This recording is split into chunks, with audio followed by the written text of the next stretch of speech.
Bye, Tom. Bye, Tom. Tom's welcome. They say bye, Tom. Bye. Bye too. Right. Story time? Yeah, story time. Yeah, I think shall we begin? Yeah. Right. Yes, that would be lovely. Recording. Okay. So I think I'll just, so there's a kind of couple of page introductory bit, and then the first chapter is like 2 pages, so I'll maybe do the first 2 chapters, and we'll just see where the time is after that. So New people, if you could mute yourselves, that would be great. Can you not just spotlight her, Zach? I can also mute people, it just saves me having to do it. But Zach, it's your job. Yeah, no, if everyone could mute themselves, that would be lovely. So here we go. Storytime Part 2, The Night Circus by Erin Morgenstern. Are you all sitting comfortably? Then I'll begin.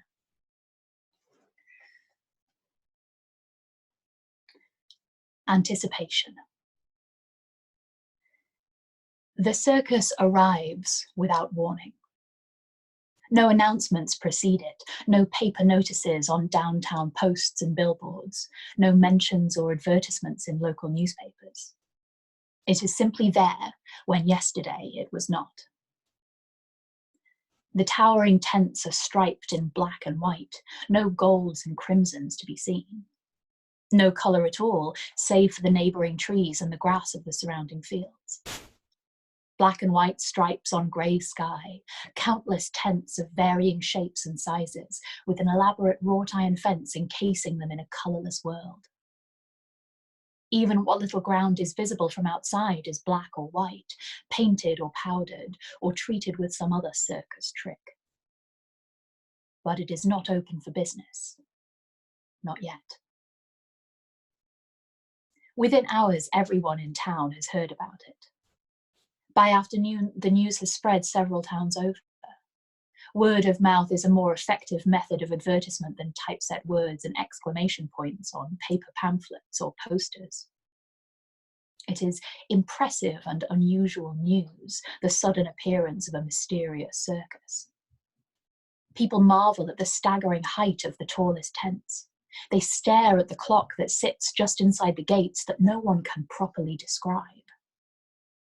And the black sign painted in white letters that hangs upon the gates, the one that reads, "Opens at nightfall, closes at dawn." What kind of circus is only open at night, people ask. No one has a proper answer, yet as dusk approaches, there is a substantial crowd of spectators gathering outside the gates. You are amongst them, of course. Your curiosity got the better of you, as curiosity is wont to do. You stand in the fading light, the scarf around your neck pulled up against the chilly evening breeze, waiting to see for yourself exactly what kind of circus only opens once the sun sets. The ticket booth, clearly visible behind the gates, is closed and barred. The tents are still, save for when they ripple ever so slightly in the wind. The only movement within the circus is the clock that ticks by the passing minutes, if such a wonder of sculpture can even be called a clock.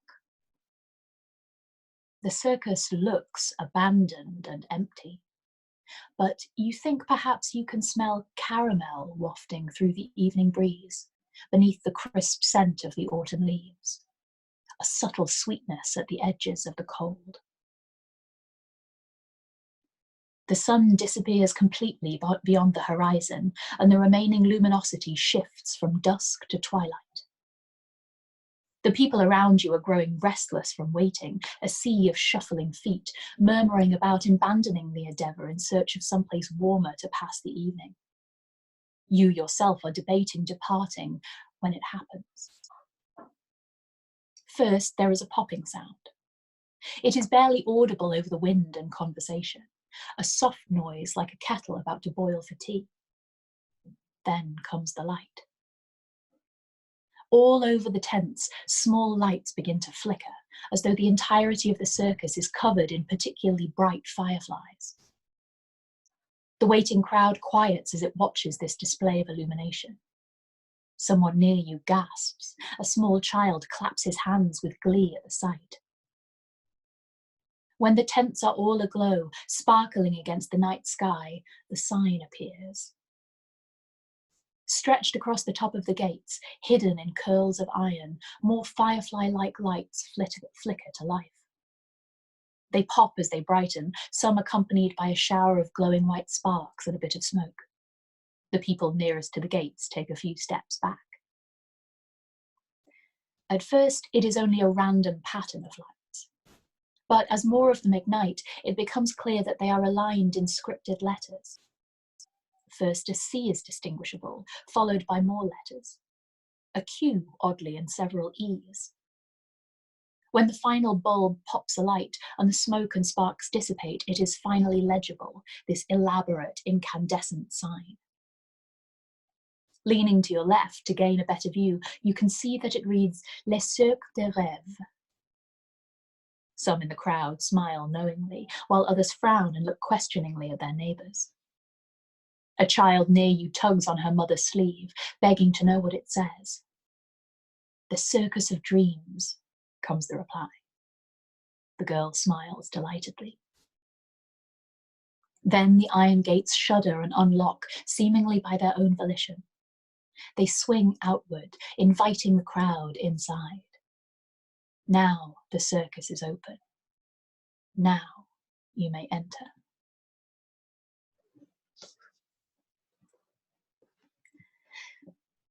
Part 1. Primordium. The whole of Les Cirques de Rêve is formed by a series of circles. Perhaps it is a tribute to the origin of the word circus, deriving from the Greek kirkos, meaning circle or ring. There are many such nods to the phenomenon of the circus in a historical sense, though it is hardly a traditional circus. Rather than a single tent with rings enclosed within, this circus contains clusters of tents like pyramids, some large and others quite small. They are set within circular paths, contained within a circular fence, looping and continuous. Friedrich Thyssen, 1892. A dreamer is one who can only find his way by moonlight, and his punishment is that he sees the dawn before the rest of the world. Oscar Wilde, 1888.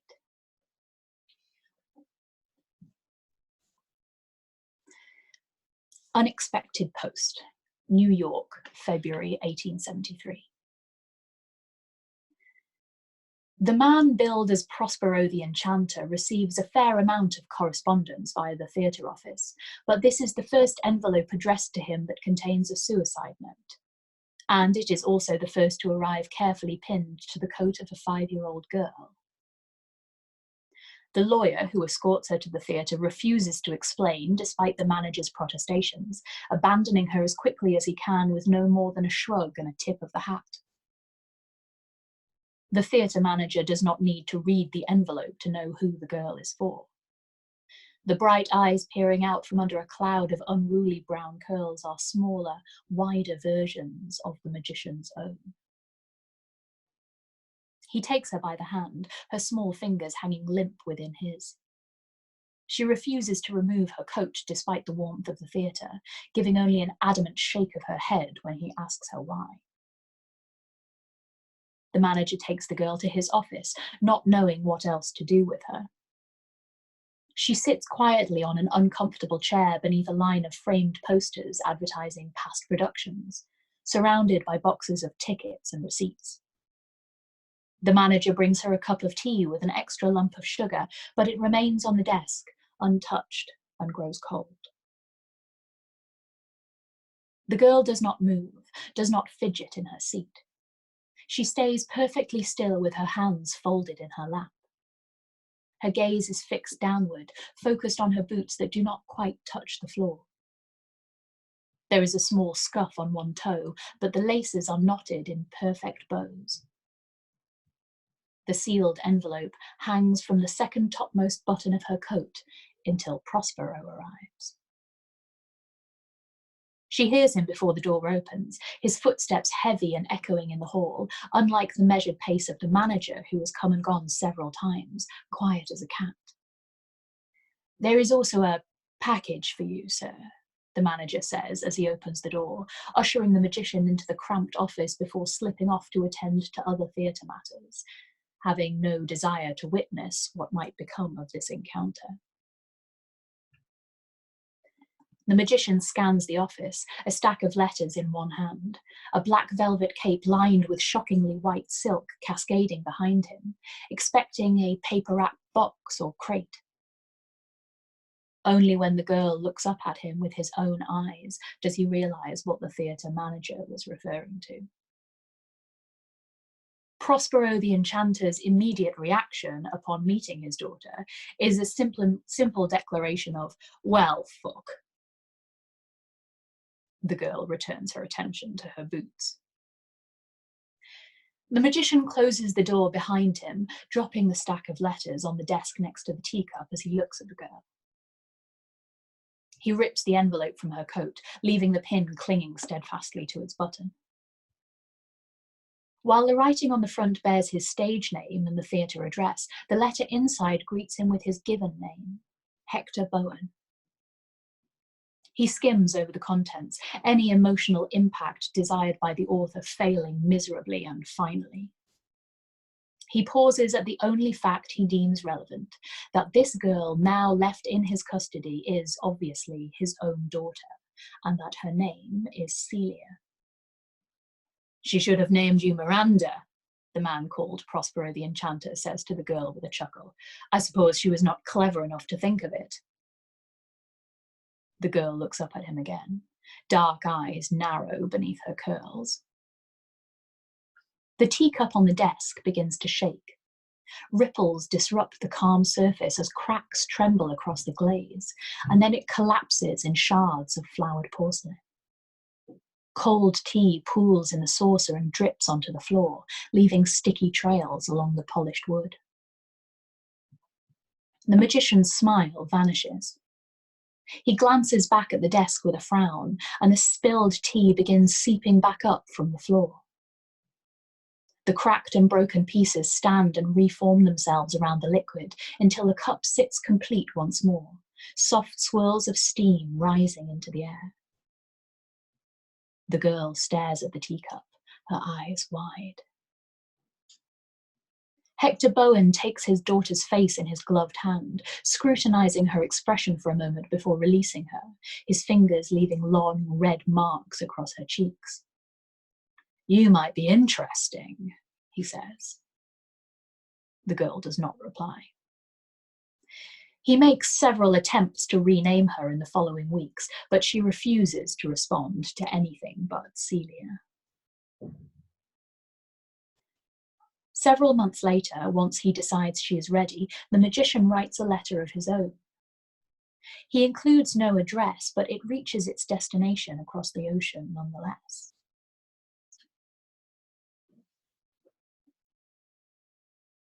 A Gentleman's Wager, London, October 1873. Tonight is the final performance of a very limited engagement. Prospero the Enchanter has not graced the London stage in some time, and the booking is for a single week of performances with no matinees. Tickets, though exorbitantly priced, sold out quite quickly, and the theatre is so packed, many of the women keep their fans at hand to flutter against their décolletage, warding off the heavy heat that permeates the air despite the autumnal chill outside. At one point in the evening, each of those fans suddenly becomes a small bird, until flocks of them loop the theatre to uproarious applause. When each bird returns, falling into neatly folded fans on their respective owners' laps, the applause only grows, though some are too stunned to clap, turning fans of feathers and lace over in their hands in wonder, no longer at all concerned about the heat. The man in the grey suit sitting in the stage-left box does not applaud. Not for this, not for a single trick throughout the evening. He watches the man upon the stage with a steady, scrutinising gaze that never wavers through the entire duration of the performance. Not once does he raise his gloved hands to clap. He does not even lift an eyebrow at feats that elicit applause or gasps or the occasional shriek of surprise from the rest of the rapt audience. After the performance has concluded, the man in the grey suit navigates the crush of patrons in the theatre lobby with ease. He slips through a curtained door leading to the backstage dressing rooms unnoticed. Stage hands and dressers never so much as glance at him. He raps on the door at the end of the hall with the silver tip of his cane. The door swings open of its own accord, revealing a cluttered dressing room lined with mirrors, each reflecting a different view of Prospero. His tailcoat has been tossed lazily over a velvet armchair, and his waistcoat hangs unbuttoned over his lace-edged shirt. The top hat, which featured prominently in his performance, sits on a hat stand nearby. The man appeared younger on the stage, his age buried under the glare of the footlights and layers of makeup. The face in the mirrors is lined, the hair significantly greying. But there is something youthful in the grin that appears as he catches sight of the man standing in the doorway. "You hated it, didn't you?" he asks without turning away from the mirror, addressing the ghostly grey reflection. He wipes a thick residue of powder from his face with a handkerchief that might once have been white. "It is a pleasure to see you too, Hector," the man in the grey suit says, closing the door quietly behind him. "You despised every minute, I can tell," Hector Bone says with a laugh. "I was watching you, don't try to deny it."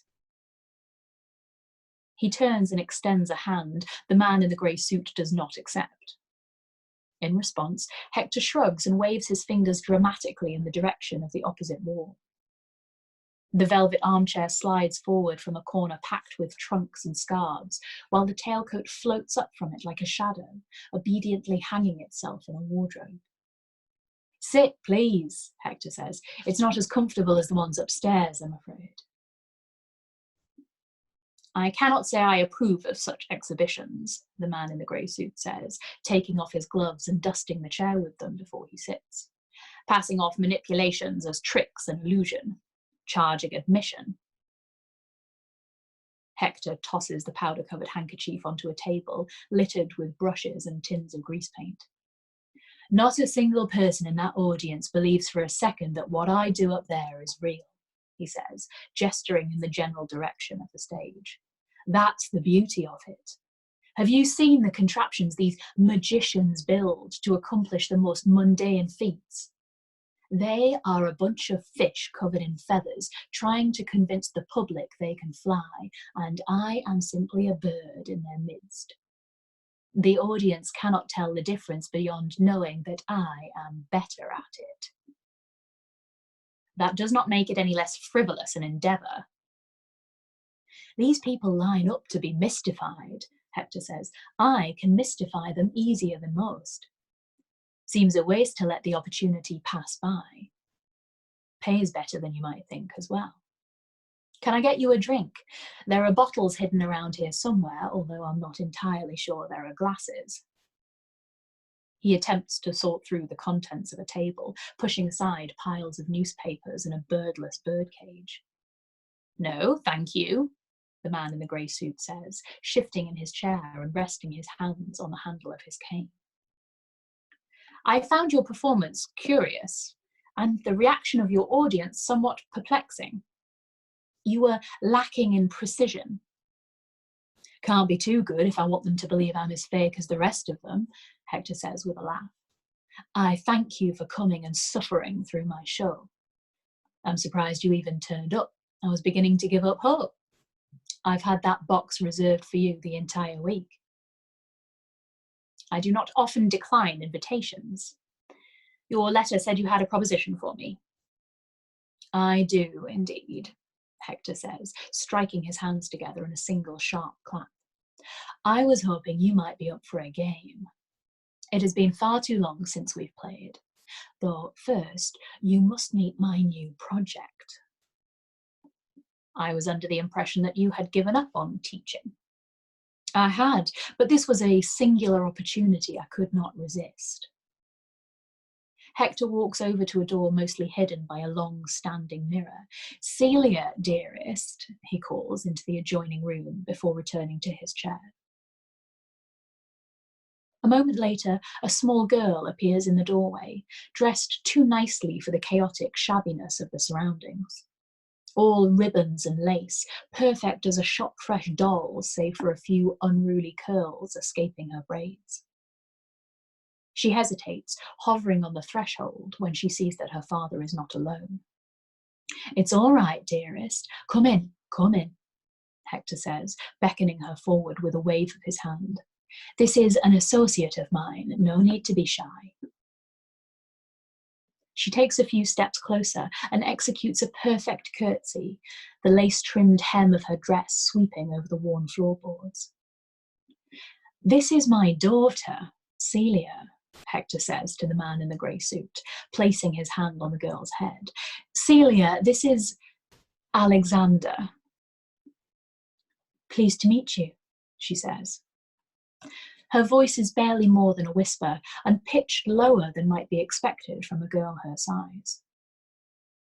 The man in the grey suit gives her a polite nod.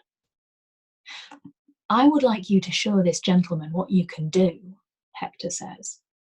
He pulls a silver pocket watch and a long chain from his waistcoat and puts it on the table. Go ahead. The girl's eyes widen. You said I was not to do that in front of anyone, she says. You made me promise.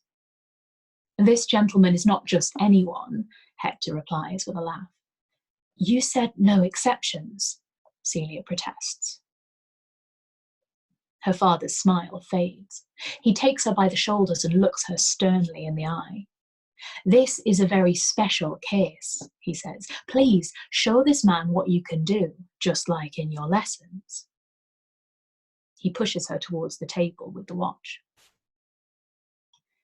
The girl nods gravely and shifts her attention to the watch, her hands clasped behind her back. After a moment, the watch begins to rotate slowly, turning in circles on the surface of the table, trailing its chain behind in a spiral. Then the watch lifts from the table, floating into the air and hovering as though it were suspended in water. Hector looks to the man in the grey suit for a reaction. Impressive, the man says, but quite basic. Celia's brow furrows over her dark eyes, and the watch shatters, gears spilling out into the air. Celia, her father says. She blushes at the sharpness of his tone and mumbles an apology. The gears float back to the watch, settling into place until the watch is complete again, hands ticking the seconds forward as though nothing had happened. Now, that is a bit more impressive, the man in the grey suit admits, but she has a temper. She's young, Hector says, patting the top of Celia's head and ignoring her frown. This is with not even a year of study. By the time she's grown, she will be incomparable.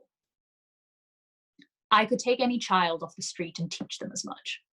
Incomparable is a matter of your personal opinion, and easily disproved. Ha, Hector explains. Then you are willing to play. The man in the grey suit hesitates only a moment before he nods. Something a bit more complex than last time, and yes, I may be interested, he says. Possibly. Of course it will be more complex, Hector says. I have a natural talent to play with. I'm not wagering that for anything simple. Natural talent is a questionable phenomenon. Inclination, perhaps, but innate ability is extremely rare. She's my own child. Of course she has innate ability. You admit she has had lessons, the man in the grey suit says. How can you be certain? Celia, when did you start your lessons? Hector asks without looking at her. March, she answers. What year, dearest? Hector says. This year, she says, as though this is a particularly stupid question. 8 months of lessons, Hector clarifies, at barely 6 years of age. If I recall correctly, you sometimes start your own students a bit younger than that. Celia is clearly more advanced than she would be if she did not have natural ability. She could levitate that watch on her first try. The man in the grey suit turns his attention to Celia. You broke that by accident, did you not? He asks, nodding at the watch sitting on the table. Celia frowns and gives him the tiniest of nods. She has remarkable control for one so young, he remarks to Hector, but such a temper is always an unfortunate variable. It can lead to impulsive behaviour. She'll either grow out of it or learn to control it. It's a minor issue. The man in the grey suit keeps his eyes on the girl, but addresses Hector when he speaks. To Celia's ears, the sounds no longer resolve into words, and she frowns as her father's responses take on the same muddled quality. You would wager your own child? She won't lose, Hector says. I suggest you find a student you can tolerate parting with, if you do not already have one to spare. I assume her mother has no opinion on the matter. You assume correctly. The man in the grey suit considers the girl for some time before he speaks again, and still she does not comprehend the words. I understand your confidence in her ability, though I encourage you to at least consider the possibility that she could be lost should the competition not play out in her favour. I will find a player to truly challenge her, otherwise there is no reason for me to agree to participate. Her victory cannot be guaranteed. That is a risk I am willing to take, Hector says, without even glancing at his daughter. If you would like to make it official here and now, go right ahead. The man in the grey suit looks back at Celia, and when he speaks, she understands the words once more. Very well, he says with a nod. He made me not hear right, Celia whispers when her father turns to her. I know, dearest, and it wasn't very polite, Hector says as he guides her closer to the chair, where the man scrutinises her with eyes that are almost as light and grey as his suit. Have you always been able to do such things? He asks her, looking back at the watch again. Celia nods. My mama said I was the devil's child, she says quietly. The man in the grey suit leans forward and whispers something in her ear, too low for her father to overhear. A small smile brightens her face. Hold out your right hand, he says, leaning back in his chair. Celia immediately puts out her hand, palm up, unsure of what to expect. But the man in the grey suit does not place anything in her open palm. Instead, he turns her hand over and removes a silver ring from his pinky. He slides it onto her ring finger, although it is too loose for her slim fingers, keeping his other hand around her wrist. She is opening her mouth to state the obvious fact that the ring, though very pretty, does not fit, when she realizes that it is shrinking on her hand.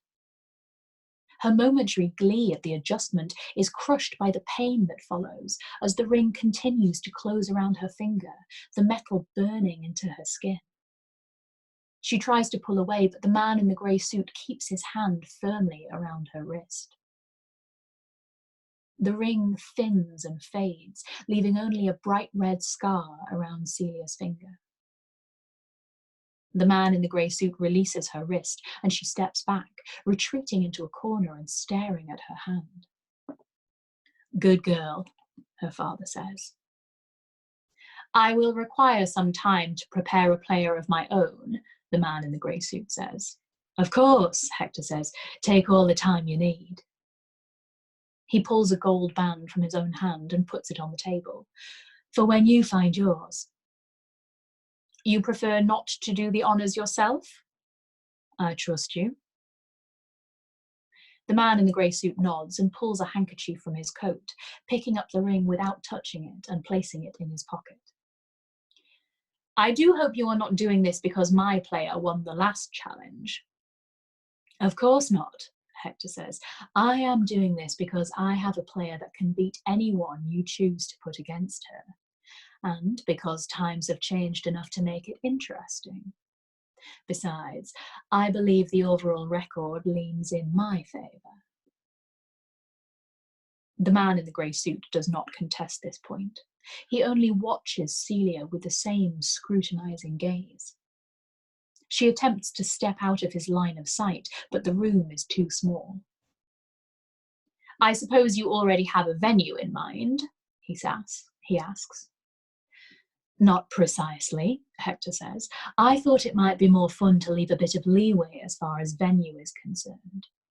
An element of surprise, if you will. I am acquainted with a theatrical producer here in London who should be game for staging the unusual. I shall drop a few hints when the time comes, and I am certain he will come up with something appropriate. Better to have it on neutral ground, though I thought you might appreciate starting things on your side of the pond. This gentleman's name? Lefebvre, Chandresh Christophe Lefebvre. They say he's an illegitimate son of an Indian prince or something like that. Mother was some tramp of a ballerina. I have his card somewhere in this mess.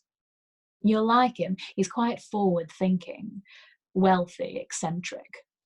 A bit obsessive, somewhat unpredictable, but I suppose that is part and parcel of having an artistic temperament. The pile of papers on a nearby desk shifts and shuffles until a single business card finds its way to the surface and sails across the room.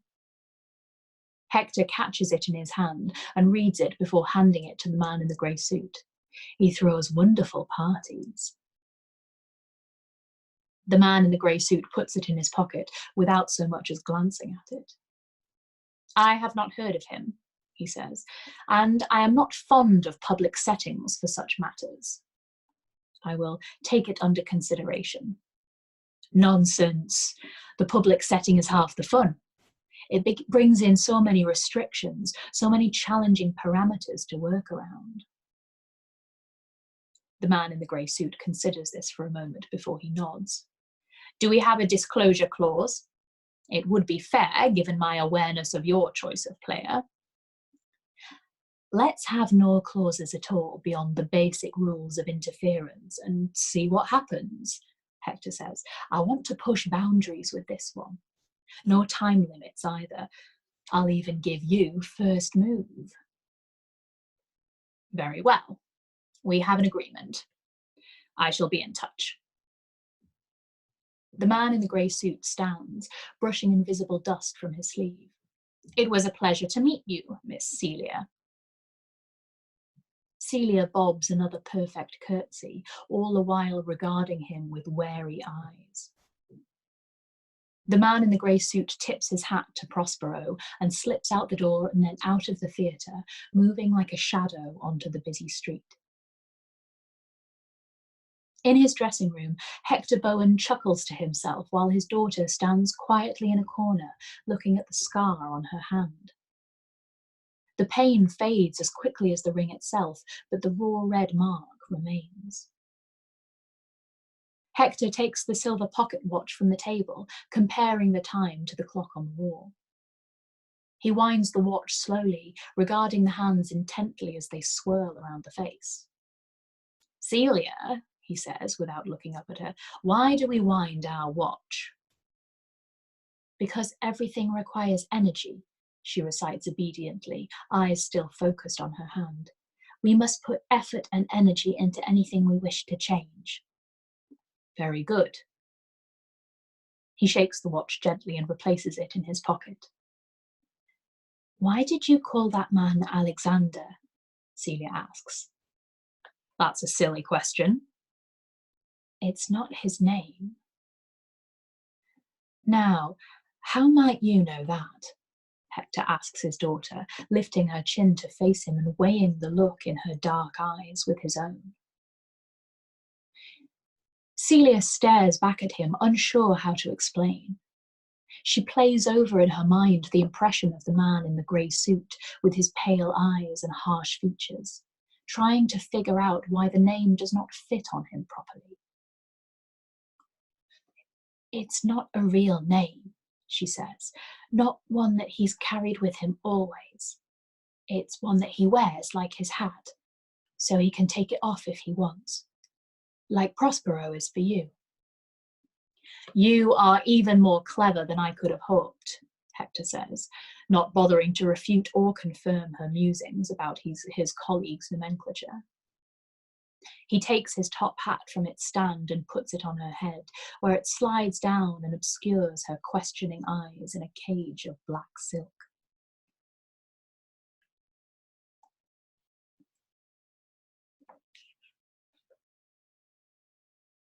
End of the chapter. Are you all still there? Yes. Oh, nice. Good job. This is really cool. Nice. I don't like that man. I No, need I some don't like him knights either. to show up in this book. Hmm? I mean, we don't know that yet. She's very shy. She could be But I off. don't see you all. What time are we on? Are we good for tonight? 20 to 10. 20 to 10. The next chapter is only 3 pages. Let's do it. Interested in another little Yeah. section? Yes. Maybe 3 more chapters. So I like the idea of doing another chapter, but if they are alternating short and long, and the short ones are in the night circus, we should also think about how we want to start the next session. That is not how it is. That is not how it is. Don't you get okay. me? I take it back. I'm so Take sorry. it back. Yeah. No, good point. Good point. But I think it probably will work out better in terms of sense if we do this one tiny little one. Yeah, let's do it. Yes. Right. The one. I trust you, Frankie. I trust you. Thanks, babe. Okay, so are you sitting comfortably? Then I'll begin. Shades of Grey, London, January 1874. The building is as grey as the pavement below and the sky above, appearing as impermanent as the clouds, as though it could vanish into the air without notice. Nondescript grey stone renders it indistinguishable from the surrounding buildings, save for a tarnished sign hanging by the door. Even the headmistress inside is clad in a deep charcoal. Yet the man in the grey suit looks out of place. The cut of his suit is too sharp, the handle of his cane too well polished beneath his pristine gloves. He gives his name, but the headmistress forgets it almost instantly and is too embarrassed to ask him to repeat it. Later, when he signs the required paperwork, his signature is completely illegible, and that particular form is lost within weeks of being filed. He presents unusual criteria in what he is looking for. The headmistress is confused, but after a few questions and clarifications, she brings him 3 children, 2 boys and 1 girl. The man requests to interview them privately, and the headmistress reluctantly agrees. The first boy is spoken to for only a few minutes before he is dismissed. When he passes through the hallway, the other 2 children look to him for some indication of what to expect, but he only shakes his head. The girl is kept longer, but she too is dismissed, her forehead wrinkled in confusion. The other boy is then brought into the room to speak with the man in the grey suit. He is directed to sit in a chair across from a desk while the man sits nearby. This boy does not fidget as much as the first boy did. He sits quietly and patiently, his grey-green eyes taking in every detail of the room and the man, subtly aware but not outright staring. His dark hair is badly cut, as though the barber was distracted during the process, but some attempt has been made to flatten it. His clothes are ragged but well kept, though his pants are too short and may once have been blue or brown or green, but have faded too much to be certain. How long have you been here? The man asks after silently examining the boy's shabby appearance for a few moments. Always, the boy says. How old are you? I'll be 9 in May. You look younger than that. It's not a lie. I did not mean to suggest that it was. The man in the grey suit stares at the boy without comment for some time. The boy stares back. You can read, I presume? The man asks. The boy nods. I like to read, he says. There aren't enough books here. I've read all of them already. Good. Without warning, the man in the grey suit tosses his cane at the boy. The boy catches it in one hand easily without flinching, though his eyes narrow in confusion as he looks from the cane to the man and back. The man nods to himself and reclaims his cane, pulling a pale handkerchief from his pocket to wipe the boy's fingerprints from the surface. Very well, the man says. You will be coming to study with me. I assure you I have a great many books. I will make the necessary arrangements and then we shall be on our way. Do I have a choice? Do you wish to remain here? The boy considers this for a moment. No, he says. Very well. Don't you want to know my name? The boy asks. Names are not of nearly as much import as people like to suppose, the man in the grey suit says. A label assigned to identify you either by this institution or your departed parents is neither of interest nor value to me. If you find you are in need of a name at any point, you may choose one for yourself. For now, it will not be necessary. The boy is sent to pack his small bag of negligible possessions.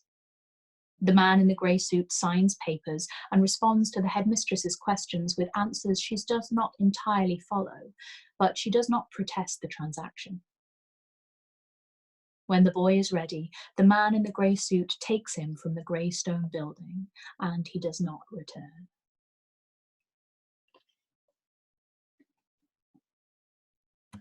That's so creepy. So creepy. It's very Seems creepy. So nice. He's helping that little kid get some books. It's so lovely. He's so altruistic. He doesn't even need to know his name. It's just, I'll help any boy. Like, it doesn't matter your name. I'll just help anyone.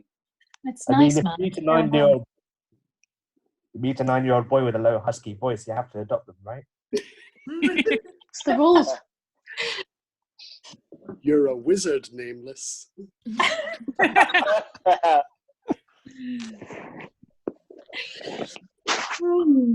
So what do we think of the night circus so far? Spooky. Really good. So mysterious. Good use of words. I'm very intrigued with the whole thing. Yeah. How many people here have read it? Who's it by? Erin Morgenstern. I've read a third of it. I didn't manage to finish it before it had to go back to its owner. I read it just long ago. I just read it long enough ago that I can vaguely not remember all the details, so I keep getting surprised, which is That's cool. I checked out the Wikipedia article, like I just skim read the first few sentences, and it said that it was written within the framework of the writing month. Like once a year, there's like a novel writing month. And really? yeah, so it was, I think it was written over 3 of those. So it's like 3 months. It's not that much for writing a big novel, but that was successful. Really so yeah. That's really cool. Yeah. It's something that I quite like the idea of doing, the NaNoWriMo thing, but I know I don't have the commitment to spend like an entire month writing a novel. Like, I would get bored about 3 days in, I think. What are you doing over the next 3 months, Frankie? Huh? That is Good very point. Pulled out. So I'll spend 1 hour a day doing story time and all of the rest of my day writing my novel, and then I can have that for the story time after. And then you can read it to us at the end. Do we have Andrea yet? I'm scrolling back and forth through the gallery. Is Andrea? I am She was talking here. about. Yeah. Called community host now. Yes, that's Happy like. birthday! Thank you. Happy birthday. Happy birthday! I wasn't here at the beginning. Did we have your poem? No, like I joined late because, and that's the reason why I'm called community host now. I borrowed somebody else's Zoom account that has a subscription to host like a birthday hangout thing, and that was the reason I was late, because there was some mix up with the times, so some people showed up late, and then anyway, it was I got showered in love, and it was wonderful. Oh, I'm so glad. And Well, would you like your birthday poem? yes. Yay! So,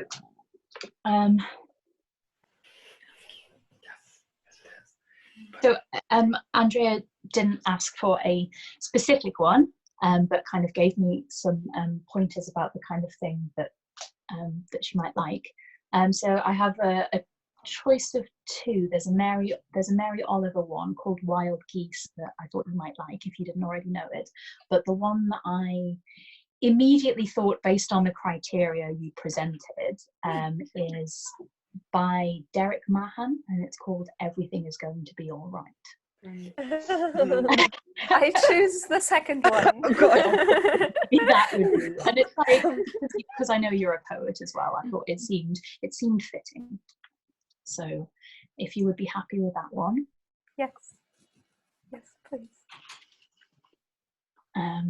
So this is Everything is Going to Be All Right by Derek Mahan. How should I not be glad to contemplate the clouds clearing beyond the dormer window and a high tide reflected on the ceiling? There will be dying, but there is no need to go into that. The poems flow from the hand unbidden, and the hidden source is the watchful heart. The sun rises in spite of everything, and the far cities are bright and beautiful. I lie here in a riot of sunlight, watching the day break and the clouds flying. Everything is going to be all right.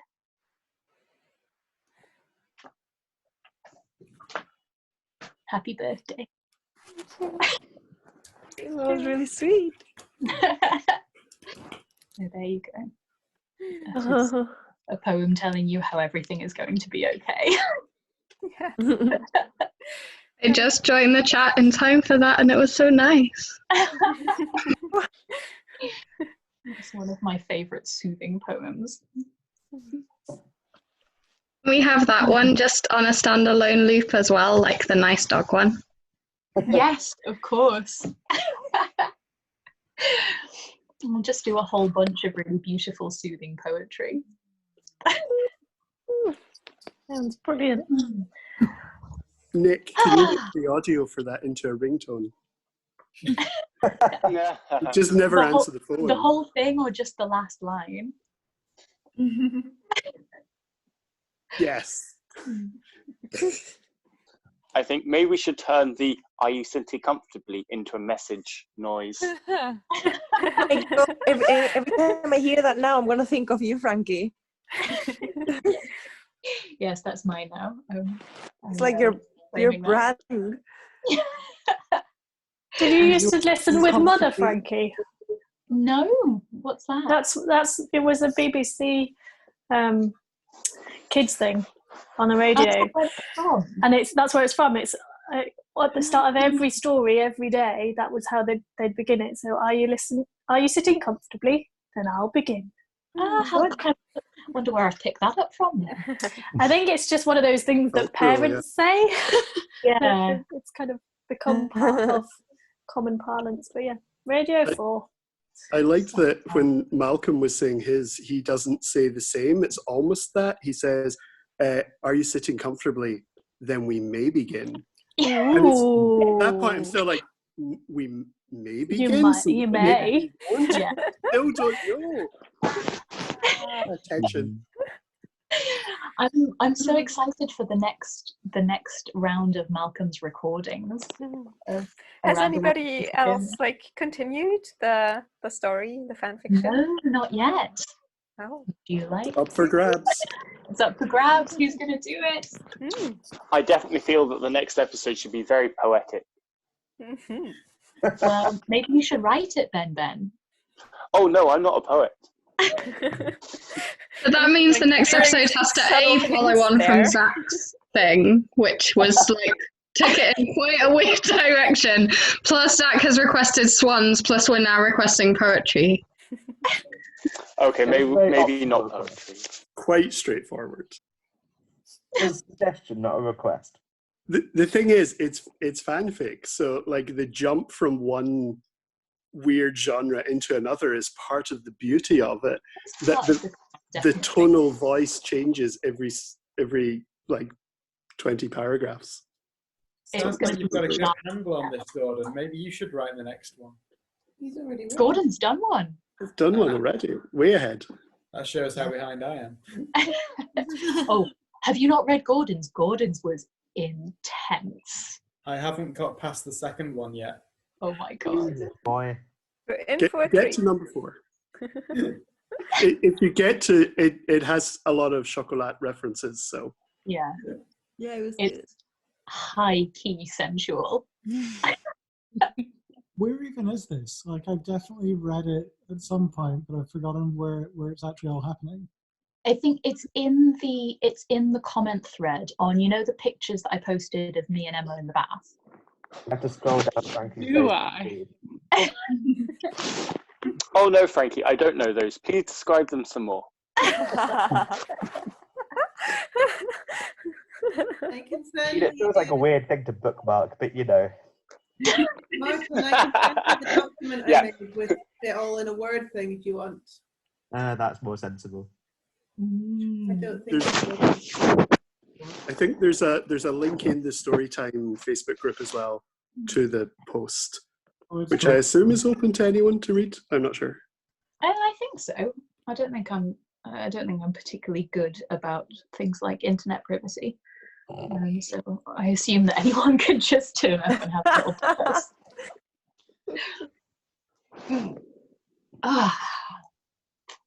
Oh, this was so nice. I'm so excited to be reading this book. Martin, I sent you the Good night, everyone. Thank you. Good night. Night, Jason. Night. Good night.